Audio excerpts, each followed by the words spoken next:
Hello there. Hello? Hi. Hi. So, Am I on time? you're fine, yeah. Okay, I'll Okay. put you on camera, yeah. Yeah. Oh, there Um, we go. yeah, I'm rather badly backlit, probably, Oh, but don't worry right. about it. No worries. Okay, good. Yeah. I just need to start something here. One second. There we go. There we go. I got to Okay. turn my recorder on. First of all, thank you so much. I appreciate your time and all that. And it's actually kind of a privilege I get to speak to you. So thank you so much to start Oh, off you're with. welcome. You're welcome. I'm Yeah. very intrigued by what you're doing. Yeah. So, And before we start, I just need to clear up some business stuff. So just to confirm, you got the email with the agreement for the consent to be interviewed and recorded. If yeah. you could just agree to that, and we can get that going. So we're on the same page. And this is a sound recording only. It's not film No, recording. no, not film. No, just audio. Okay, fine. Just audio. Uh, Totally just audio. Yeah. Um, the other thing is, I'm glad we put it off. We were able to put it off a week. I'm sorry you weren't feeling well. I hope you're feeling better. I'm But better now. Thanks. yeah, it gave me a little bit of time to kind of tailor some of the questions more appropriately to you. So Okay, good. I hope it'll be a better interview that way. Should be So fine. how I'm going to do it is I'm just going to ask the question and then I'm going to mute my mic because I may be taking notes and I don't want Okay. to make distract you, or if I can find the mute button, that is. There. And then we'll just go from there, and I'll listen and record and take some notes. So, Okay. all right. But don't hesitate to, interrupt if Oh, I'm going off track or to seek further clarification. absolutely. I will do that indeed.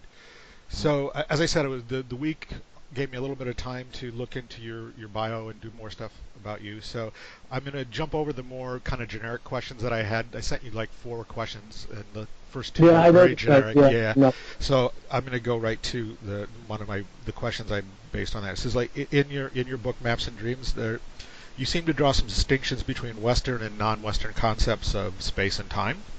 Hmm. In particular, the means as a means of conveying knowledge, and how do we convey knowledge, whether it's written or mapped or non-written or oral communication, and about how we about our ideas related to people's understanding of space and place.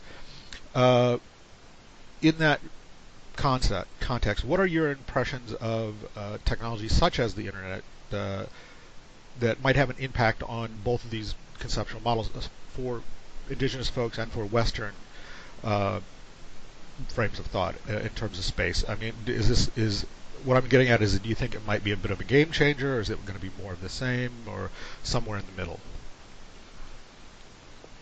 The internet is what you're asking about, really. Well, I'm actually about the internet, the technology, and actually the idea of doing mapping on the internet is because that's the real Yeah. focus of my work.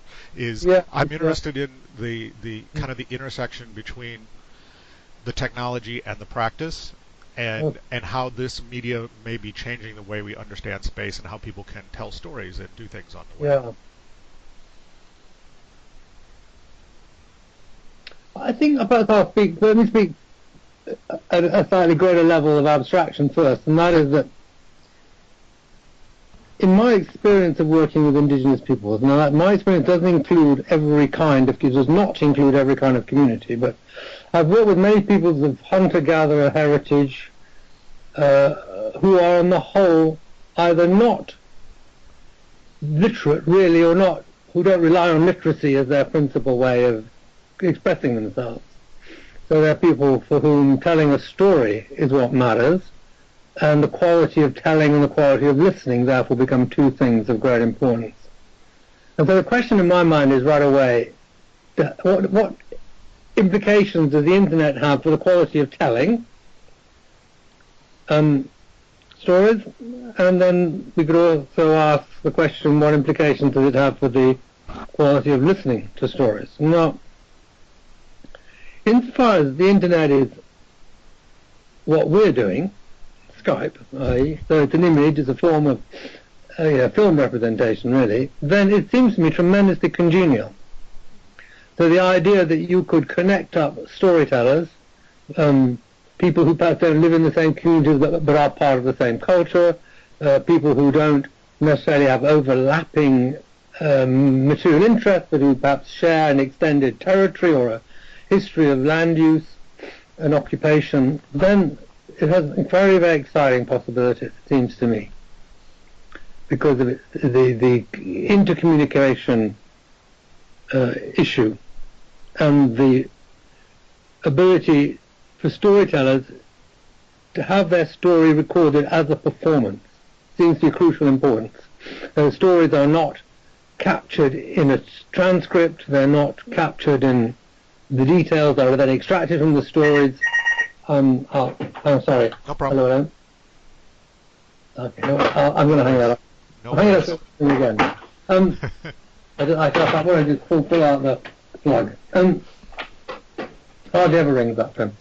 So, if your anticipated use of the internet means that there would be people who could tell about their knowledge, could reveal their knowledge through storytelling in a way that is a bit like them being filmed and then the film being played back. Of course, it's live, which is even better. But then that seems a hugely exciting possibility, and I'm not sure if it's a game changer, but it could make quite a big difference to a number of things, like, for example, the sense of what the community is, effectiveness, degree of being taken seriously, given appropriate respect and status, and things like that.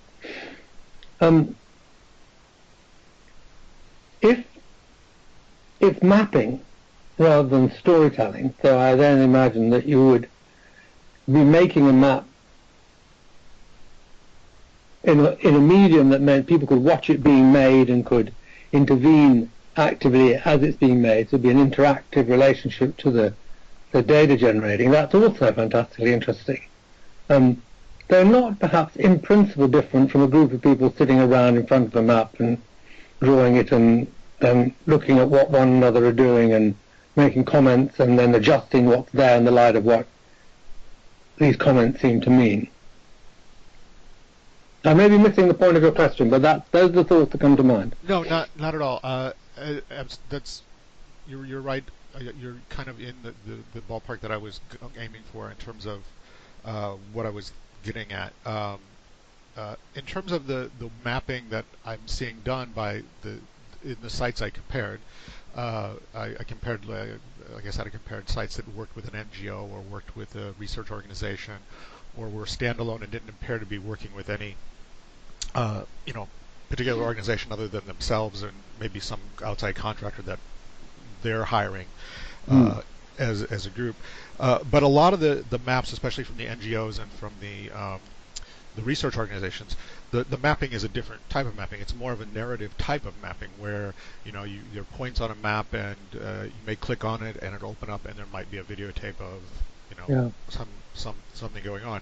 So in that sense, that's kind of where I'm thinking that's where I was thinking it might be a different way of one of the other folks that I read talked about, is this kind of I hate to use the term the third way, but is this a way to kind of bridge these two different sets of knowledge in terms of this Western Cartesian grid, this is what mapping in space is, versus what more indigenous oral cultural mapping. Well, I suppose, the idea that you've got a map that you can then click on and out jumps a piece of storytelling or out jumps another level of information represented in all kinds of visual ways. That's very, very fascinating.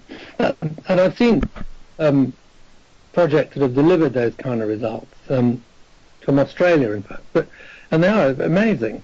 Are they a game changer? Does it bridge the gap between the Cartesian, as you were characterizing, the Cartesian model and the, let's call it the indigenous model? That's the dichotomy. Maybe it does, because it preserves the oral cultural dimension of the information in the result you produce. That's pretty exciting. I would make a fairly spirited defense of the kind of mapping that we did in the Arctic in the late 1970s, the Inuit Land Use and Occupancy Project form of mapping, a defense of it against the charge that it is a kind of imposition of a Cartesian two-dimensional model on a multi-dimensional non-Cartesian reality. In fact, the way in which that mapping, I think, is multi-dimensional and captures a very rich range of knowledge, and isn't two-dimensional in the way in which you might have meant. But I see that if you were able to produce your result, if you have a process that uses the internet and you produce your result in a form which means that that the people who've given the information click on and look at what they've generated, that is a game changer for sure. But of course it is assuming that everybody has the technology. Yeah, there's always the issue of the digital divide and who has it and who doesn't have it.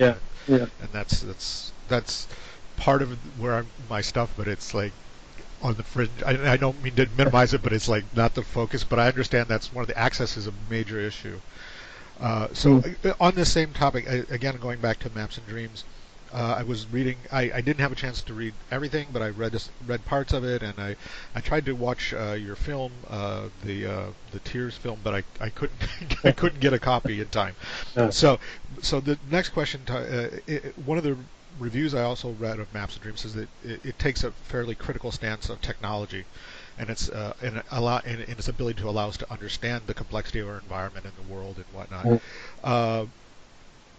Do you think that is does that opinion more geared toward traditional mapping technology and GIS and that kind of stuff, or do you see that also playing in the role in terms of this web-based mapping, which tends to be more democratic, more open, more interactive?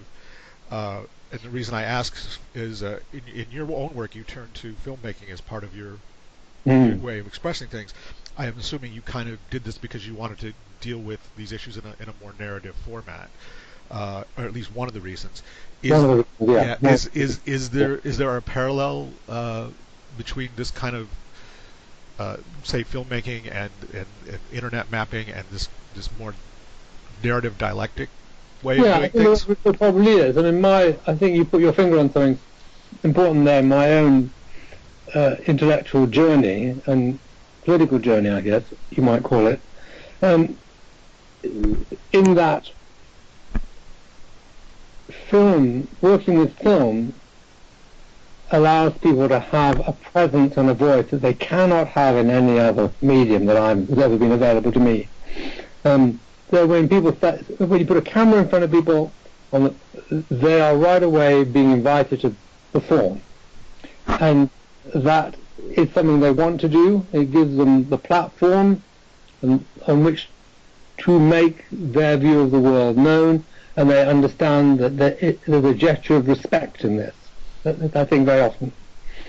And as it goes back to what I was saying earlier about oral culture, film is very congenial to oral culture. So yes, I was very attracted to filmmaking because it does allow people to be present in the work in a way that they are not otherwise able to be present, just as I imagine internet mapping would allow people to be present in the work in a way they have not otherwise been able to be present. So that parallel is right. I'm interested in the word democratizing you used. I think that the map making we did in the Inuit study in the old Northwest Territories and in the Danizar world described in Maps and Dreams, the process is very democratic in the sense that it's all completely open. It's not. We don't invite people. We never invited people to come to a kind of office where they were locked away to do the work. It was done within the community, on the floors of people's houses. No one ever worked on their own. They often had a whole extended family around, watching, joining in. So in the very first level of the data gathering, it was democratic. Oh, and I should have said the objective also was 100% coverage of informants. So we weren't making a sample. We aimed for everybody. So I guess that's a form of democracy. And then we also made sure that we shared the composite results. So we would put together a summary of what we were finding. We would create a composite map that gave all the hunting for seals or all the hunting of a certain area, and show that to groups of elders, whoever actually wanted to be involved, and let them comment on it. So there was an interaction with the findings as we were working on the process. That's a mix of democratization and I guess intellectual clarity, or I don't know what the right word is, good scholarship maybe. So the question is there a democratizing capacity, or is it in internet mapping, or is the internet going to be democratizing in a whole other way, in a way we would never anticipated? I suppose in a sense it is, because by definition it then becomes available to the whole world. If you put this stuff online, then everybody has access to what you're doing and finding. But I'm not sure it is inherently democratizing in any other way. Perhaps you can tell me a little bit more about what you mean by democratizing. I see where you're going, and where I didn't think of it that way, and I'm glad you brought it up in your perspective. In the perspective that I was talking about, I meant it in terms of democratizing in terms of the power to create and do maps and make mapping, and the power that's associated with mapping is now no longer in the purview of just cartographers and experts. It's maps that can be made by anybody, anywhere.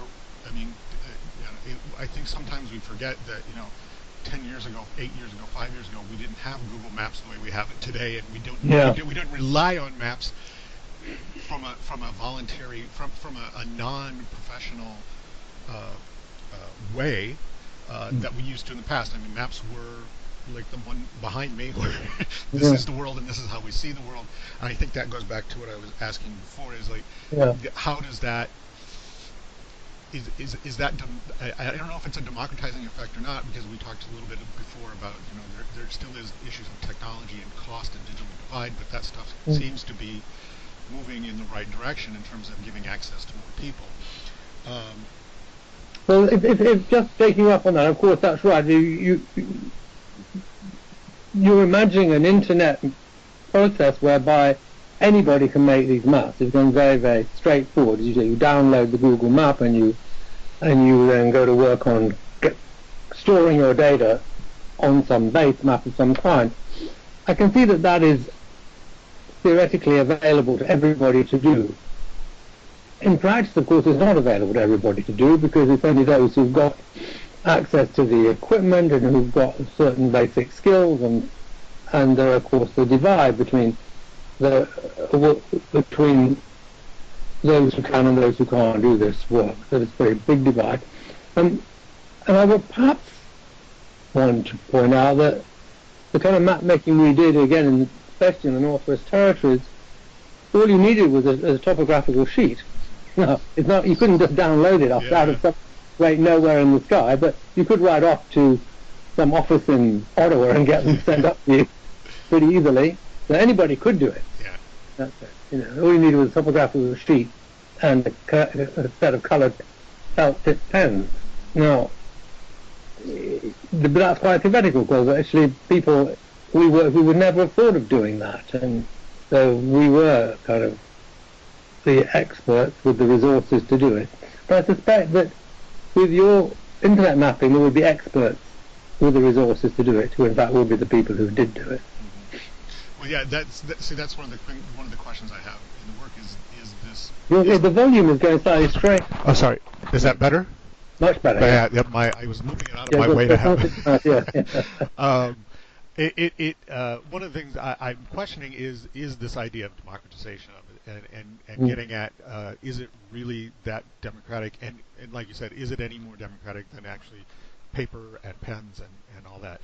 So, which I think I'm not sure about right now, so it's a good question. But I want to skip around. Well, I think I'm going to interrupt just one. I think at the moment it's quite clear that it's not more democratic than paper, but it could become it. I mean, one could imagine a world in which it did become it. I mean, if you think of what's happening to Facebook and the democratization of communication.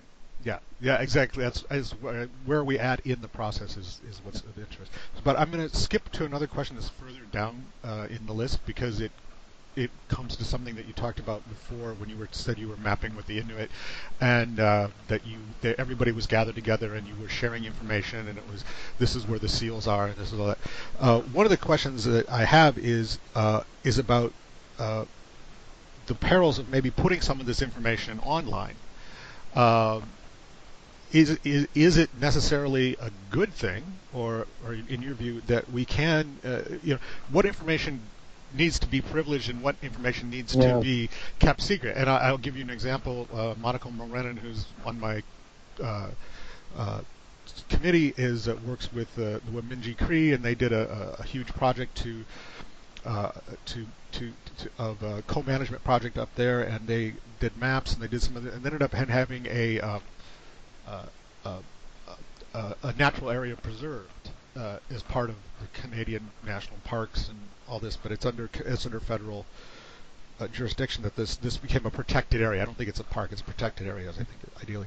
But what happened in the meantime of that was somebody in the government or somewhere got a hold of some of the documentation, and they found out where polar bears were congregating in this area, and suddenly that turned into, instead of protecting this habitat, it became, how do we turn this into ecotourism? Which is not necessarily something that the Wamingji wanted, may or may not want, but it was outsiders coming in after seizing upon this privileged information. So how do we? What are your? It's a huge. Well, how do we? And, putting filters on gathered, putting fences around data that has been gathered is a big problem, and of course it's a huge problem with print data. It may be less of a problem in the sense that you can produce reports that are very limited distribution, but in the end they'll leak. If someone wants to find them, they'll find them. So it may be even more difficult if you start using internet technologies to put a safety fence around anything. So I guess the challenge is it's a huge challenge, and I think that the communities are vulnerable, and there's no doubt about the fact that if they start giving all their data, they're not going to be in control of how that data gets used. That's just the reality of the power structures of our society. There are large, wealthy tourist interests who want to get hold of that data. They'll probably get hold of it. Now, they have to know that there is such data out there.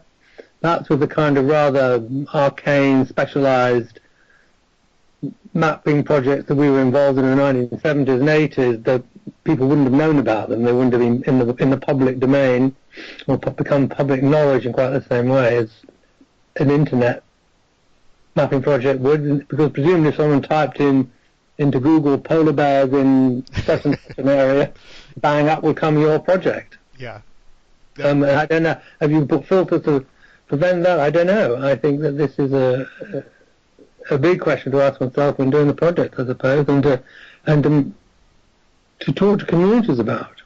Certainly when we were working in South Africa in 96, 2008, in the early days of that work, we wanted to do ethnobotanical data collecting, but people were so jumpy about it that we just stopped doing it. They were so worried about others getting the information about plant use. They didn't mind about others, but they minded about that, so we didn't do it.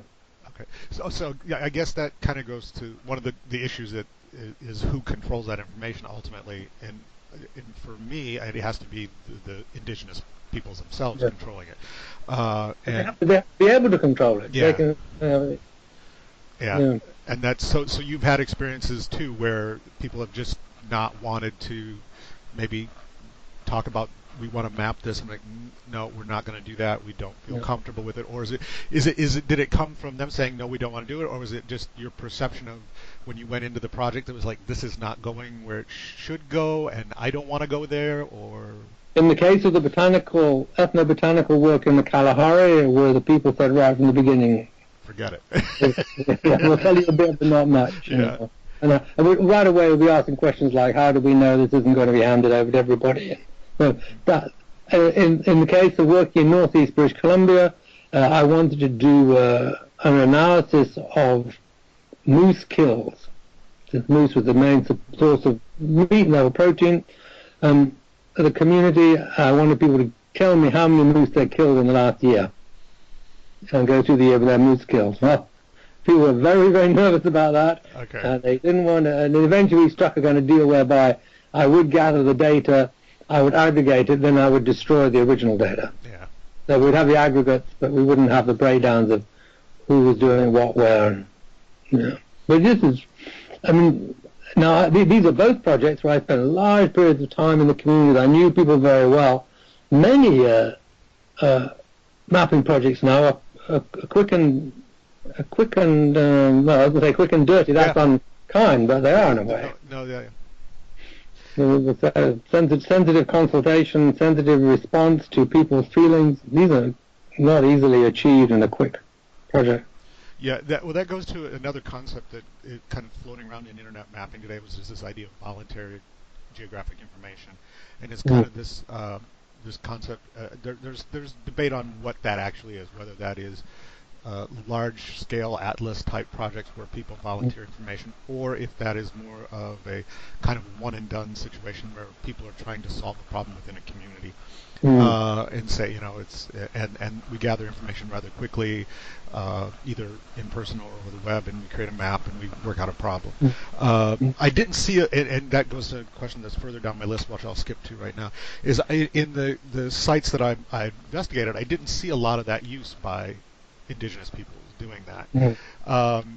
Do you think there's? What do you think of that? Is that just in your experience? Is that not a paradigm that people in those communities are used to doing or using to solve these problems, or is this a different way of thinking about problems? Is this, or is it just something that hasn't caught on in your idea, or is it access again?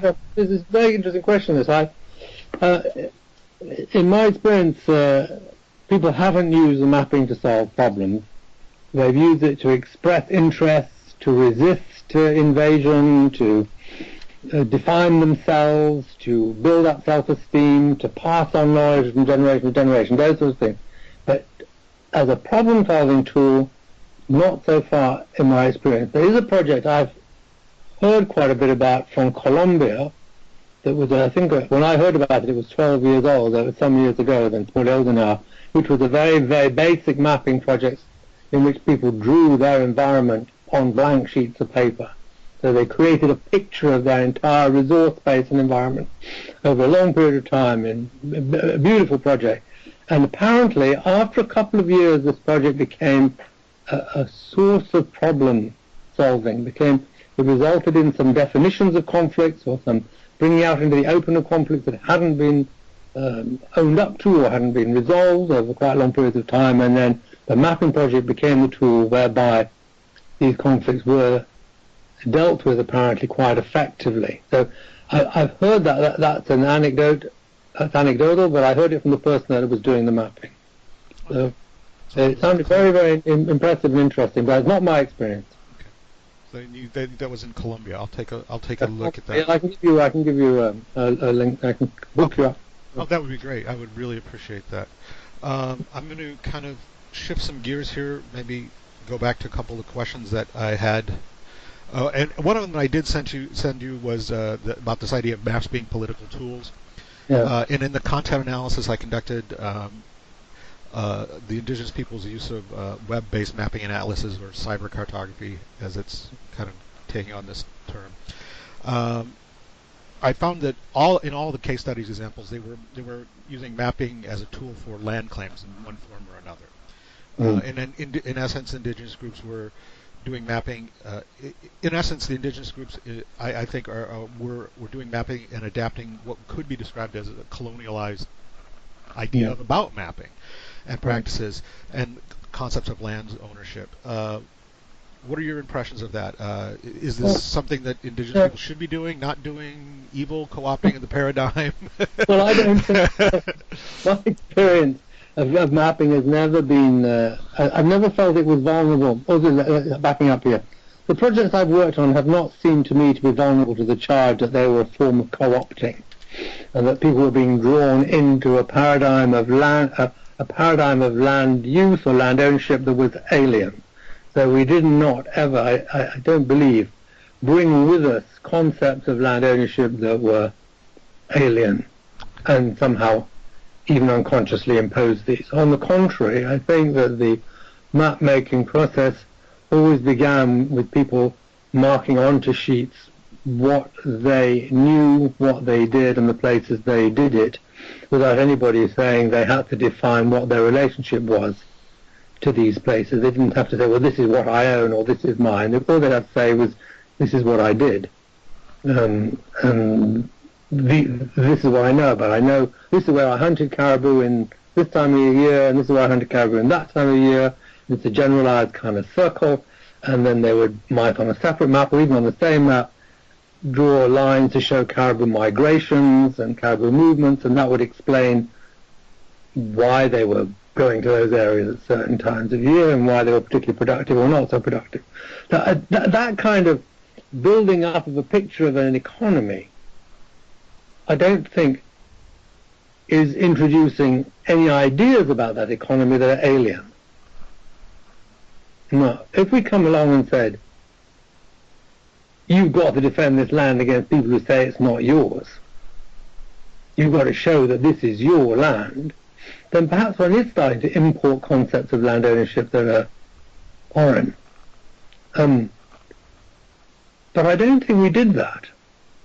The lawyers often spoke about rights, of course. They say, you have a right to hunt in this area, or perhaps, especially when working in the northwest coast area of British Columbia, the lawyers would say, your right to use these resources is being questioned. In fact, people say you don't have the right to use these resources. How are you going to respond to that? Well, then now, is that a co-opting? Is that introducing an alien concept? Well, I suppose it is, because the notion of rights that the lawyers are bringing is an alien one. But on the other hand, by bringing people's attention to this alien concept of rights, they're giving them a chance to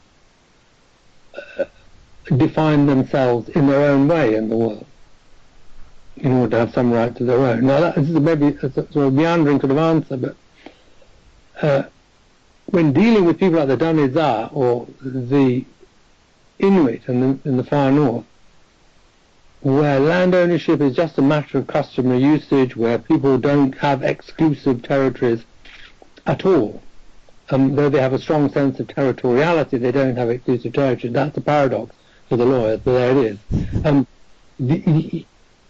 I don't think, in asking people to describe how their system works, we're doing anything more than getting them to share their knowledge in their terms. Okay, so that's a really nice segue to the next question, which as I said, in the content analysis I did, there were a lot of examples of. I did not find a lot of examples of content related to contested or disputed spaces. As a matter of fact, I only think of one or two really good pieces. Or nor did I find a lot of content about returning spaces to indigenous control. Mm. In other words, they were a lot of what I saw was what you talked about, defining a territory and defining a right or a right to use a territory, but not disputing other people's claims on it. And this is purely in the Canadian context. So I would be interested in knowing, was that your experience with the mapping that you've done in Canada, or is that kind of, or have you seen that kind of phenomenon or that kind of behavior in maps that you've done in other parts of the world, or is defining, I guess, is what it gets down to, is defining one space a way of disputing the other, I guess, might be a good way to think about it. So I think that's right. I think that defining one space is a way of asserting your right to defend it, I suppose, right to use it in the way you've always used it, right to take care of it according to your precepts and understanding and not other people's rules and regulations. Most mapping projects I've worked on have had lurking in the background some anticipated conflict of interest. No point pretending that we're not making maps in the Arctic in 1920.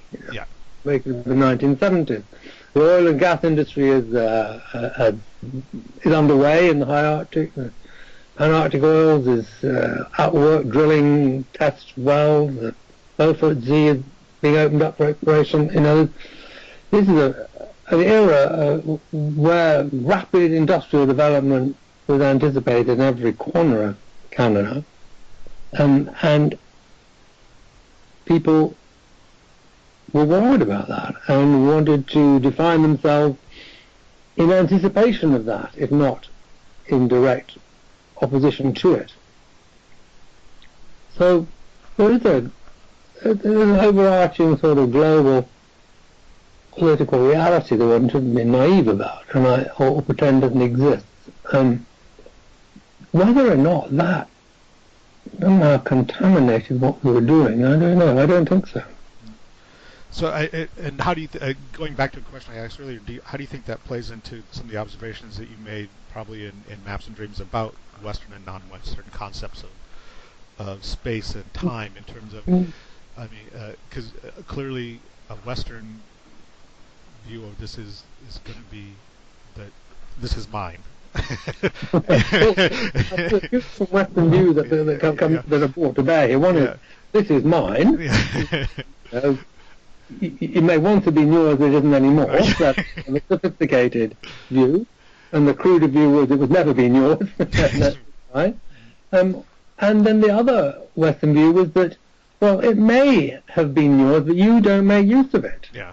You don't deliver the benefits that are inherent in this landscape. So you're not cutting down the trees and creating lumber out of this place. So, you're wasting it. It's wasted in your hands.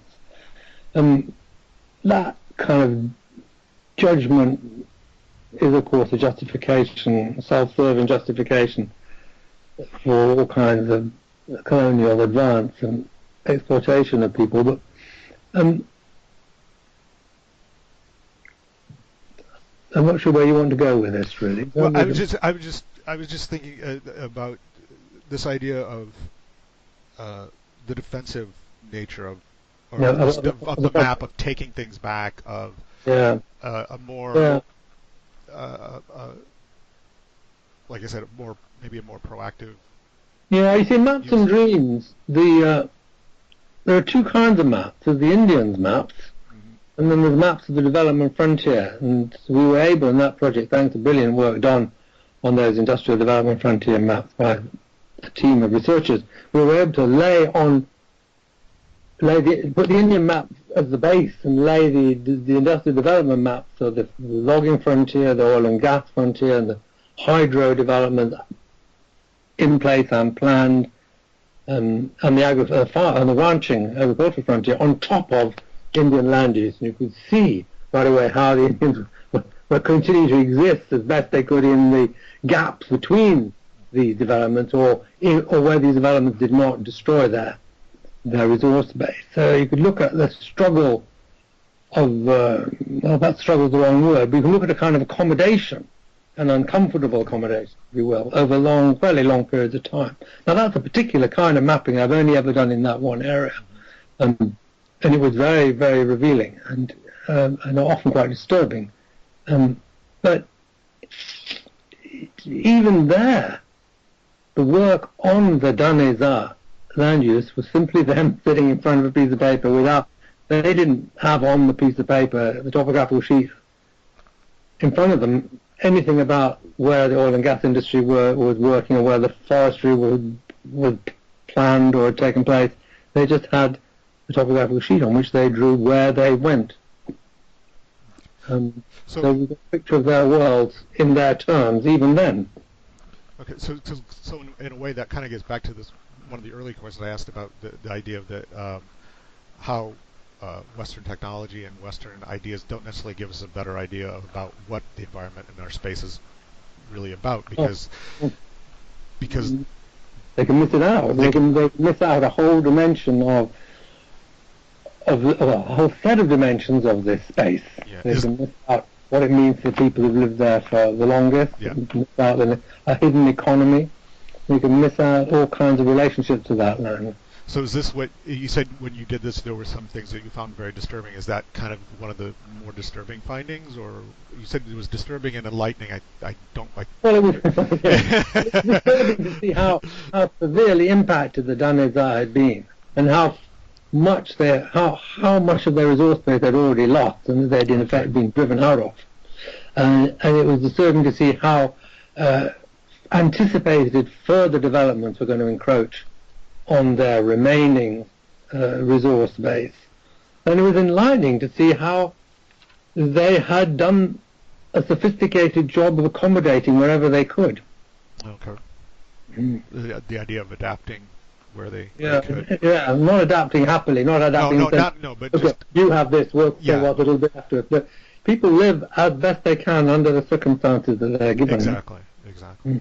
Yeah, that's just on a sidetrack. That's one of the things I'm interested in mapping in different contexts, not only in indigenous, but that's one of the things. I mean, my background actually comes from urban planning and urban geography, and one of the places I see this going in the future is how do you use this same kind of tools in maybe different environments with people who are disenfranchised in different ways. So, okay, so I got a couple more, and then we can kind of freestyle it, and I can let you go here. I won't take up your whole evening.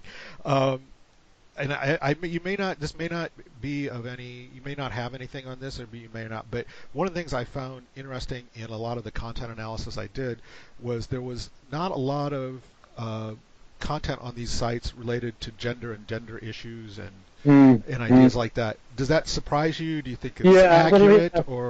Yeah.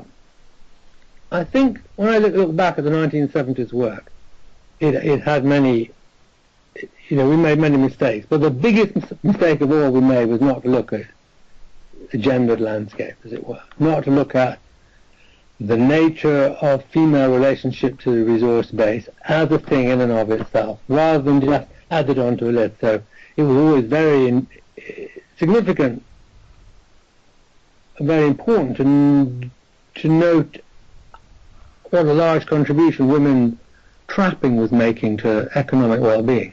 So, but that was kind of within a list of trapping, not looking at what is a women's world here. And I think that we didn't do anything like enough work on the difference between male and female relationships to the world, and we didn't explore the female relationship to the world anything like enough. Too many of us were young men. We lived in a very I suppose patriarchal intellectual tradition. Anthropology was so dominated by male fieldwork preoccupations, and we were in, I suppose, a pre-feminist, wider intellectual environment.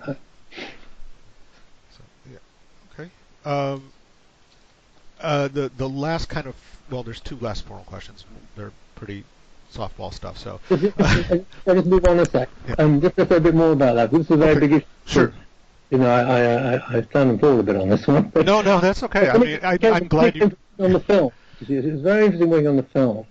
Then the women's voice started to be something that took a very big place. Not in the first film I did in Ponzon in 1975, but thereafter, every film I worked on, the women emerged not only as part of the story, as 50% of the story, but in some cases obviously at the center and the dominant roles in the stories. Because in many communities, especially the more damaged communities that I worked in, resistance to what had been happening and a determination to make things better, a resolve to overcome the problems of heavy drinking and neglect of family well-being, became something the women focused on. Women led the campaigns for recovery. That's interesting. So your mic needs a little bit of I find that very interesting for two reasons. One would be you tied it to this idea that it was a specific set of issues that they might be more interested in and more have a larger stake in which is the idea of recovery and community and things that maybe a male perspective didn't have. I don't know that that's the case, but that's one observation I'm getting. And the other is, do you think the change between doing it as a film, the way you were exploring it, in other words, instead of having people sitting around and doing a map that in a group process, so that sometimes can be intimidating for people, maybe for women versus men, is there a process issue as well, maybe with that? I think there is. I think that doing mapping about people hunting and trapping and fishing and even berry gathering was understood in many communities where I worked to be something that was men's business, and that women were pushed out. And our job, really, in retrospect, I realized, was to have said, hey, okay, now we're going to have women's groups here. We're going to have a set of women just talking. But we allowed perhaps the patriarchal tendency when it came to hunting, gathering, and fishing to shape what happened in the process far too much. When it came to the films, the films were made a little bit later. I was a little bit older and wiser. Also, I was much more focused on social and cultural pain, I guess that's the way to put it. And where women had a lot, of course, would come forward very freely and were understood to have a very strong role, and their articulacy was welcomed. I won't talk about those issues. That's very interesting. I'm going to explore that more. I think that's a very interesting issue to be looked at. Okay, so that kind of is the meat of the interview, the stuff that I wanted to talk about. Is there anything that you personally would want to add based on what we talked about? Is there things that you think maybe I'm glossing over or missing, or that you think might be of interest? And then finally, if you have any suggestions for people you think might also benefit from being interviewed, or I might benefit from interviewing, I would kind of like a snowball sample if I could. Okay.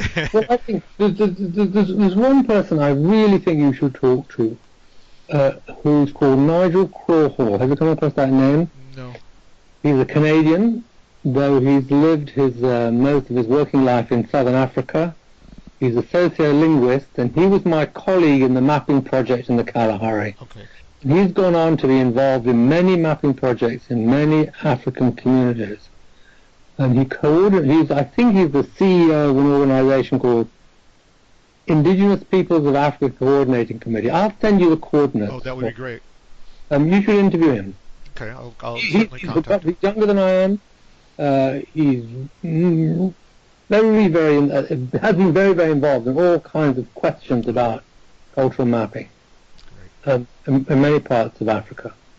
And he's very familiar with the Canadian work. Perfect. So he would be a good person. That wasn't a leap to mind as the ideal person to talk to. That would be great. Somebody called Julie Taylor. I think I have that on my list, yeah. She did a doctorate at Oxford. I met her when she was a doctoral candidate at Oxford. And she now has some big grand job with Google. Okay. And she's based, I think, in Johannesburg, South Africa. And she wrote her thesis about cultural mapping in Namibia. And because of her really sophisticated appreciation of what the internet does and can do, because this is where she works, I imagine she'd be very interesting. Yeah. Then there are other people who worked in the Canadian North on the projects I've worked on, but Peter Usher might be interesting to talk to. Yeah. Have you got contact to him? I've got actually Monica Mulrennan, who's one of the profs on my committee, is trying to hook me up with Peter Usher and with Peter Poole. I can send you his coordinates if you like. Oh, that would be great. As he's in England at the moment, I could tell him that about this. Oh, that would be wonderful. You send me a note just reminding me of these. Sure. Nigel, Julie, and Peter. Those three, anyway. And then, I don't know whether it'd be worth talking to Bill Kemp. Have you come across Bill Kemp? I know the name, yeah. Bill Kemp he's been involved in making maps for the last 30 years. Nunavik. Yeah. And he worked on the Inuit Land Use Occupancy Project. He played a key role in the actual map making, a composite map making. Then he coordinated the Inuvik maps out to Quebec, and then he's now returning to all those maps and some new project, putting them online. Okay, that's You might be interested in talking to him about what he's doing. Yeah, I think I have a contact through him through Carl. Again, I can send you contact him if he's an old friend. So you can. That's a very good one. Yeah. Those are the ones that leave into my head anyway. Well, thank you for that. And again, if there's any parting thoughts you have about anything that I've brought up, things that you think I may have missed, or an area that I glossed over, or you think... conversely, if you think of some question that you didn't answer, or when you look at what I've said, it probably will be incredibly muddled and unclear, so you seek clarification. Just send me an email and I'll... absolutely. These are very interesting questions to me, so. Yeah, I'm glad I'm glad to hear that, and again, thank you so much for your time and your consideration. I was very, very happy you agreed to do this, and so were my supervisors. They were duly impressed that you would. Good luck with the work. Thank you. You have a nice day, and I hope you have a pleasant week. Thanks, you too. Take care. Bye-bye.